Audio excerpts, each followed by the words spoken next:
朋友们，今天是朵姐的生日啊，在这里我先祝朵姐生日快乐。然后呢，一会儿呢，我们去城里吃烧烤，因为比较晚了嘛，城里也没有什么吃那个好吃的东西了，只有烧烤了，晚上嘛，所以呢，等一下看吧，如果能买到蛋糕的话嘛，就买一个蛋糕。朵姐，哎，今天高兴吗？高兴，我哪天不高兴？天天高兴。今天是你生日啊！你不说我都忘记了。那我祝你生日快乐。谢谢。祝我生日有红包啊？有啊。拿来。好。开玩笑的，有这句话就够了。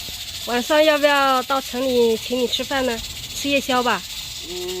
可以，我晚饭还在煮。晚饭吃了，然后再去吃夜宵。其实也不用的了，随便过一下就行了，没必要那么复杂。你要略过吗？吸几根面条就行了。面条啊？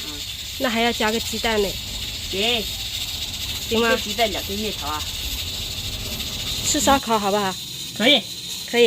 对，好，都可以。只要吃嘛，其实吃嘛就是都可以。我也喜欢吃烧烤，但是就是有意思嘛，意义重要，对吧？对。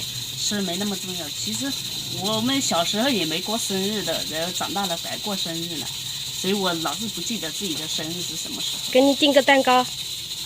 好啊。好啊。但是要大一不是，要够吃就行了，不要太大。好。